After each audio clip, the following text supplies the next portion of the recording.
Bonjour à vous, bienvenue. Je suis partie faire une petite balade en forêt pour profiter de ce magnifique temps et de ce printemps qui commence à arriver. C'est vraiment la période de l'année que j'adore. Tout se réveille, tout redevient vert, on a un petit peu de chaleur et toute la nature se réveille autour de nous. C'est vraiment un moment que j'apprécie beaucoup. Tout à l'heure, j'ai vu des petits oiseaux dans les branchages. J'ai pas réussi à les filmer, mais voilà, des petits moments tout simples, mais qui me remplissent de joie et de bonheur. Alors, je voulais aussi vous montrer un petit peu toutes les activités que j'ai faites au mois de mars. Je suis pas forcément, enfin, ça donne pas forcément l'impression que j'ai été très productive, puisque j'ai eu des petits soucis avec mon tricot. Je vais vous montrer ça. Et puis, j'ai beaucoup préparé le jardin, mais pour l'instant, les choses ne poussent pas encore et c'est normal. C'est encore la phase du travail préparatoire pour le potager, pour le jardin. Et puis, même si tout ça ne semble pas très productif, c'est pas grave, puisque l'essentiel n'est pas d'être extrêmement productif, mais d'avancer à son rythme. Et je pense que le rythme lent auquel la nature se réveille nous rappelle aussi qu'il ne faut pas toujours se précipiter et que les choses viennent dans leur temps. Donc je vous montre un petit peu tout ça.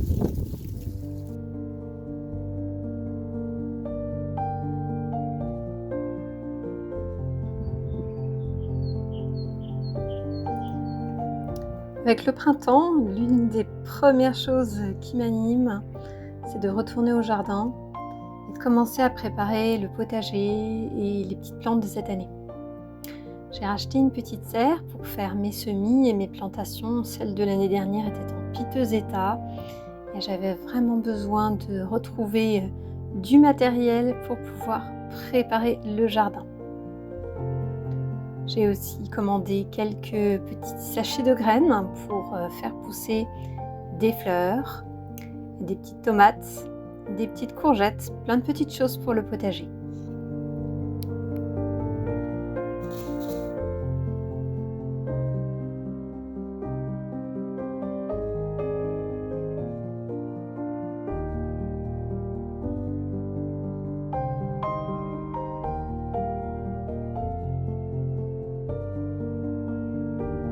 Je commence par les premiers semis donc sous abri dans la petite serre, des graines qui peuvent être plantées en cette période sous abri.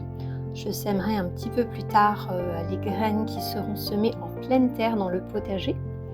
Donc pour cette première étape, j'ai semé des graines de fleurs, d'écospos ici, et puis également des graines de zinnia. Et j'ai également semé des graines de lavande parce que je voudrais en faire pousser sur le côté sud du jardin. Et j'ai également semé dans ces premiers semis sous abri des petits légumes, les premières courgettes et les premières tomates. Alors vous allez voir dans la suite de la vidéo que pour certains de ces semis, ça n'a pas très bien marché et il a fallu que je fasse une deuxième série de semis.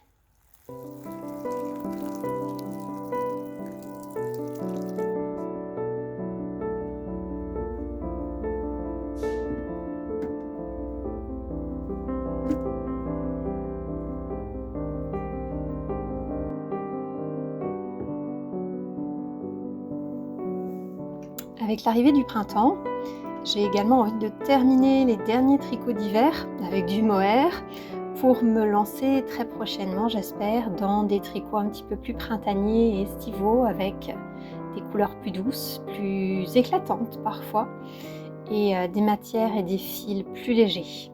Mais avant ça, il faut d'abord terminer ce pull que j'avais commencé et qui est fait avec un fil doublé, un fil de fingering et un fil de mohair.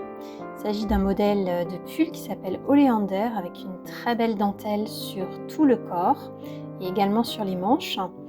Et je le tricote avec deux fils, un fil de chez Laine de Mout, c'est son fil à chaussettes Mood Sock que j'ai choisi dans le coloris Miss Capucine.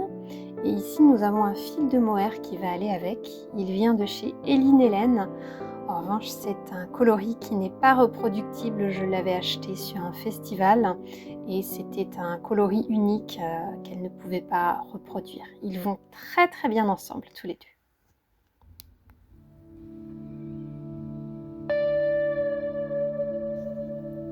Ah, évidemment, avec le printemps, c'est aussi le plaisir de se remettre un petit peu en extérieur pour tricoter et boire mon café au soleil avec mon tricot favori sur les genoux.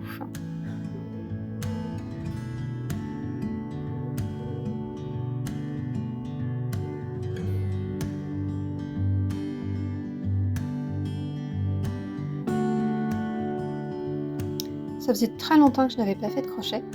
Je m'y suis remis à la demande de mes filles qui avaient envie de petits animaux mignons crochetés, on appelle ça les amigurumis. Elles souhaitaient une petite tortue mignonne, donc j'en ai réalisé 2, une pour chacune de mes filles. Je ne peux malheureusement pas vous donner la référence du modèle puisque c'est quelque chose que j'avais trouvé il y a très très longtemps dans un livre emprunté dans une bibliothèque.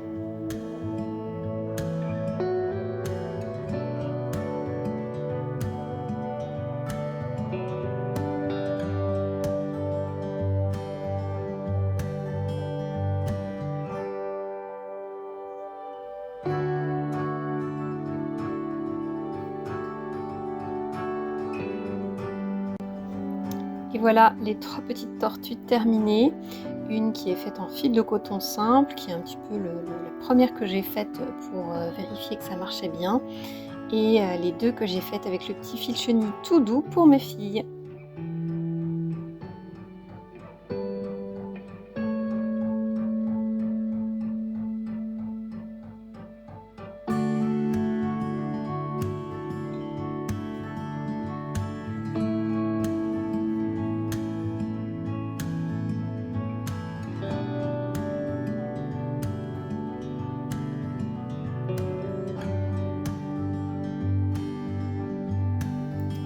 L'une des choses qui me plaît le plus au printemps, c'est d'observer les floraisons. Le magnolia, le chèvrefeuille, le cerisier, c'est tellement éphémère. Ça arrive dans cette période où on commence à avoir hâte de voir arriver la chaleur, les beaux jours où l'on a envie que ça aille vite, où on veut vite récolter les fruits du potager. Mais la nature nous rappelle de ralentir et de profiter de chaque instant. Cet instant des floraisons est tellement éphémère qu'il ne faut pas le laisser passer et l'observer pour pouvoir s'en inspirer.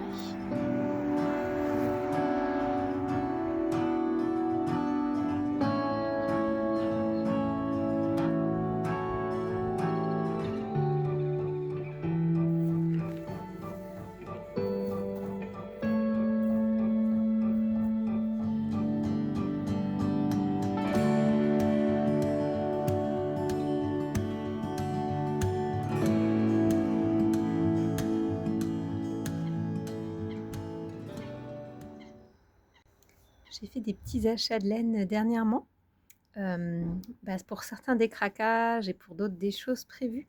Ça, c'était prévu, hein. Ce sont 2 écheveaux de chez EV3 qui teint la laine sur la région parisienne. Donc, il s'agit de mérinos avec de la soie. Il y a le coloris embrun ici et il va aller avec celui-ci qui s'appelle Sakura. On retrouve un petit peu de vert dessus. Ça fait un ensemble très très printanier. Je vais faire un châle en 2 couleurs avec. Ici, vous avez un autre, un petit kit à chaussettes, pareil, V3.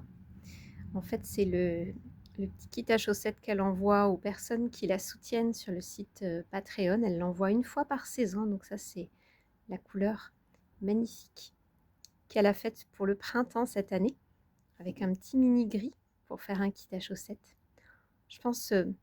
Je pense même le tricoter tout en jersey, selon les chaussettes dites à la vanille, pour vraiment mettre en valeur toutes les nuances. Et enfin, ça c'est la laine qui est teinte par les 2 dames qui tiennent la mercerie Mouton Noir à Ville d'Avray. Elles ont créé leur marque qui s'appelle Mouton des Étangs. Et il y a ces 3 petites couleurs sur lesquelles j'ai craqué en passant à la boutique. Ce coloris vraiment très automnal, c'est tout ce que j'aime. Très très chouette. Et ces 2 violets, il y en a un qui est plutôt pastel et l'autre qui est presque néon, ça se voit bien là avec le soleil. Je pense que je vais associer ces 2 sèche-chevaux de 50 grammes pour faire une paire de chaussettes. Et puis celui-ci, je ne sais pas encore. C'est vraiment un craquage, simplement parce que j'adore la couleur. Ce mois-ci, j'ai des petits soucis avec mes projets de tricot puisque j'ai 2 projets sur lesquels je manque de laine. Il y en a un premier qui ne m'inquiète pas trop, c'est cette petite marinière que je fais pour ma fille aînée. Il reste encore le col à faire et il reste encore les 2 manches. Alors j'ai encore du rose, mais pour le blanc, il ne me reste plus que ça. Donc je ne suis pas du tout inquiète puisque comme c'est de la laine industrielle de chez Rico Design, c'est du coton avec un petit peu de brillant, de paillettes dedans, ça brille un petit peu, ça plaît aux petites filles. Donc j'ai déjà recommandé la pelote supplémentaire qui me manque pour pouvoir terminer le projet. En revanche, pour mon second projet tricot, je suis un petit peu plus inquiète parce que comme j'utilise de la laine de teinturière, je ne suis pas sûre de pouvoir en retrouver. Sur le site de la teinturière, elle ne fait plus ce coloris. Je réalise un pull, le pull Oleander de NCL Knits. Je vous montre un petit peu le motif et la laine. Et j'utilise un mohair de chez Eline Hélène, une autre teinturière. Là, j'en ai suffisamment. Mais pour la couleur principale, la laine Fingering, c'est le coloris Miss Capucine de chez Laine de Moute. Donc comme je vous le disais, elle ne l'a plus à son catalogue. Il me reste un seul écheveau et j'ai encore le haut du dos, le col et les manches à faire. Donc j'ai vraiment peur que ce soit juste. Alors 3 solutions. La première, je pense que je vais le faire parce que je n'ai rien à y perdre. Je vais contacter la teinturière pour savoir si elle peut reteindre cette couleur. Je vais aussi voir s'il n'y a pas quelqu'un dans la communauté des tricoteuses qui pourrait me vendre un petit reste de ce coloris qui lui resterait. Et puis sinon, la dernière solution qui serait un petit peu la plus drastique, c'est de transformer ce pull qui était prévu avec des manches longues en pull sans manches à porter par-dessus une chemise. Ça peut aller très bien avec le style et la couleur, hein, d'autant plus que j'ai un petit peu modifié le patron pour que l'encolure V, qui normalement est assez peu profonde, soit vraiment bien profonde pour être portée par-dessus un t-shirt ou par-dessus une chemise. Donc ça peut très bien passer si je le transforme en pull sans manches, mais j'avoue que je préférerais trouver une solution pour avoir un pull avec des manches.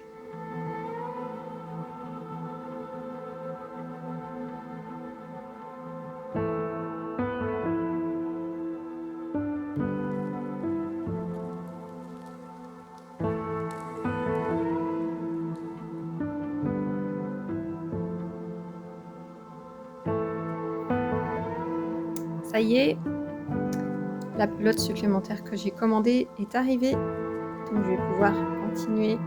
J'ai terminé le col. Il me reste les manches à faire des 2 côtés pour que le petit pull puisse être porté. Ça va être parfait pour le printemps et pour les belles journées lumineuses qui commencent à arriver. C'est parti pour faire les manches. Je vais utiliser une petite aiguille comme celle-ci. Moi, j'aime bien utiliser les toutes petites comme ça pour faire les manches. J'en ai des très très petites pour la taille des chaussettes. Et des un petit peu plus grandes qui font pile la bonne taille pour faire les manches des pulls.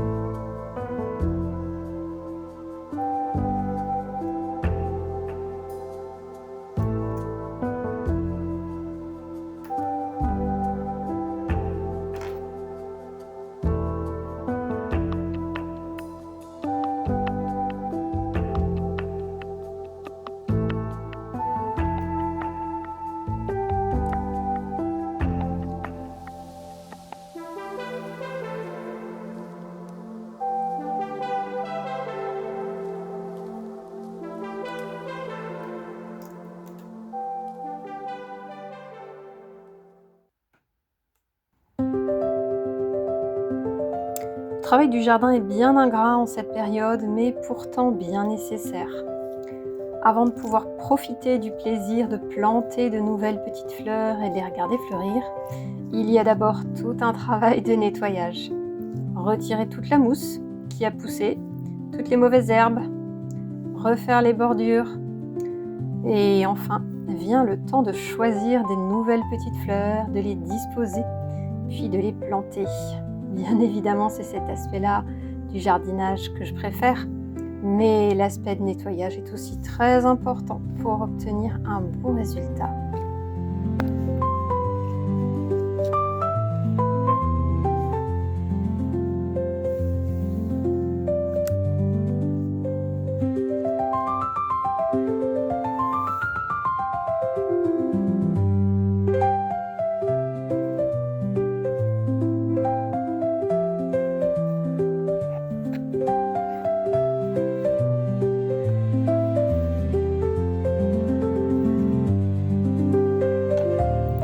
Cette année, j'ai décidé de planter un nouveau petit arbre fruitier, ou plutôt un arbuste. Il s'agit d'un myrtillier.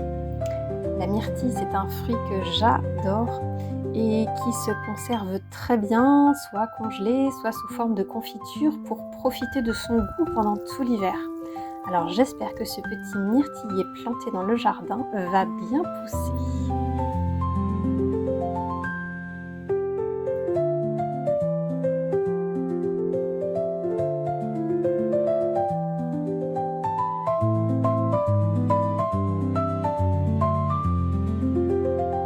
Après une bonne après-midi de travail au jardin, quoi de plus agréable que de profiter d'un bon goûter avec des goûts sucrés qui appellent les beaux jours. Je vous montre donc la recette d'une petite verrine toute simple que j'aime bien faire avec des fruits d'été. Alors bien évidemment, pour cette version que j'ai faite au mois de mars, il s'agit de fruits qui ont été congelés et que j'ai achetés surgelés puisque ma réserve de fruits congelés de l'été dernier est épuisée. Alors, je n'ai pas de proportion spécifique à donner puisque c'est une recette que je fais toujours un petit peu à l'œil. Je mélange un petit peu de mascarpone avec un petit peu de crème fraîche et du sucre. Il faut bien fouetter pour bien mélanger la crème. Ensuite, on émiette des petits biscuits, comme par exemple des biscuits roses de Reims, mais on peut aussi utiliser des spéculoos ou des biscuits bretons, tout type de biscuits que vous appréciez. Et pour terminer, il suffit de superposer dans un petit verre une couche de biscuits, une couche de mascarpone, une couche de fruits, à nouveau de la crème, finir par des biscuits.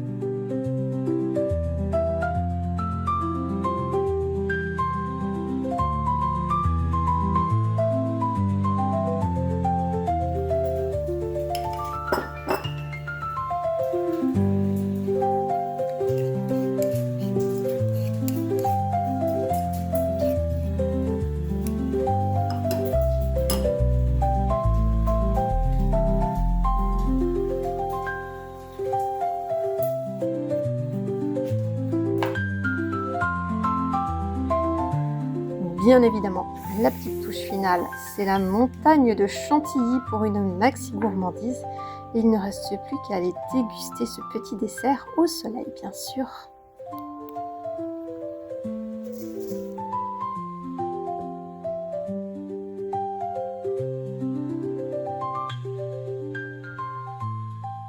Ah bah comme quoi, quand ça veut pas, ça veut pas. J'ai failli être, encore une fois, à court de laine. Il est terminé, j'ai racheté une pelote. Et ben, c'était vraiment juste, je vous montre ce qui reste. Il ne me reste que ça. Il reste une demi-pelote du coloris rose, mais le blanc que j'ai dû recommander, il me reste ceci. Donc vraiment, pile poil ce qu'il fallait. Les manches sont terminées, le col est terminé. Il va falloir que je fasse une petite couture et que je mette un petit bouton ici. Et le bas est terminé. J'ai fait des côtes, j'ai fait une petite séparation pour que ça fasse pas des côtes complètement continues, mais que ça fasse le petit, je sais pas comment on appelle ça. Voilà. Du coup, c'est fini. Enfin, c'est fini, c'est vite dit. Ce qui reste la partie la plus pénible, surtout avec ce fil qui accroche un peu avec le brillant qui est dedans. Il reste à rentrer les fils, faire le blocage, coudre les boutons, et puis bah, ça sera prêt. Ça va être très bien pour ce temps doux, hein, parce que ce fil de coton, ça va bien rendre, voilà, avec la petite... vous voyez le petit brillant qui est dans le fil. C'est très joli, ça donne ce très joli aspect, mais alors à tricoter, franchement, ça accroche. C'est pas facile. Il est temps de faire un petit peu le bilan de tout ce que j'ai réalisé en tricot ce mois-ci. Donc je vous ai déjà montré mes petites tortues un petit peu plus tôt dans la vidéo, réalisées au crochet. Et voici les chaussettes que j'ai faites ce mois de mars. Il s'agit encore une fois d'un modèle que j'ai pris dans le livre de Tisserand Coquet, chaussettes douillettes. Et cette fois-ci, il s'agit du modèle écume. Je l'ai tricoté dans une laine industrielle qui fait cet effet un petit peu rayé avec des grandes rayures larges. Il s'agit d'une laine de chez Lang Yarns, une de leurs laines à chaussettes. Il y a une très grande variété de types, de motifs, de largeur, de rayures, de couleurs dans ces gammes de laine à chaussettes. Et je trouve qu'elles sont plutôt qualitatives. Ça donne un bon résultat. J'aime bien les utiliser pour des chaussettes.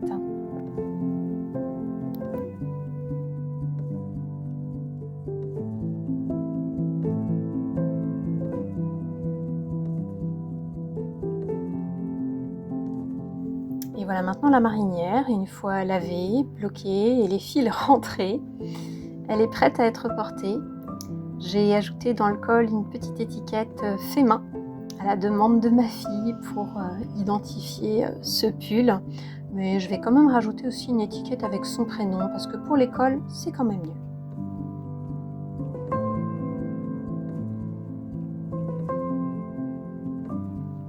Et enfin, le fameux pull Oleander pour lequel j'ai ma problématique de quantité de laine. J'ai pesé la laine qui me restait, il me restait 80 grammes pour faire 2 manches. Ça me semble très très juste. Du coup, j'ai décidé de faire les manches en jersey et non pas dans le motif de dentelle comme ce qui était préconisé, en espérant que ça consommerait moins de laine. Vous voyez là, j'ai bien avancé sur une manche, mais il est évident que les manches vont être des manches 3/4. J'ai également laissé le col en attente en espérant avoir un petit peu plus de laine. Mais ça ne suffira pas. Et miracle, au moment où je monte cette vidéo, je viens d'apprendre que la teinturière va reteindre ce coloris. Je vais donc pouvoir terminer ce pull. Un dernier petit point avec les semis. Les zinnias et les cosmos sont sortis, mais les légumes et les lavandes n'ont pas fonctionné. Peut-être que je les ai plantés un petit peu trop tôt et il y a eu un petit coup de froid malgré la serre. Donc je vais refaire des semis de courgettes et de lavande et j'ai recommandé des graines de tomates pour pouvoir refaire également ce petit semis. Il me reste à vous remercier pour votre présence sur ces vidéos, à vous souhaiter de passer un bon printemps entouré de belles couleurs et de beaucoup de belles fleurs et bien évidemment de profiter de l'instant présent. À bientôt.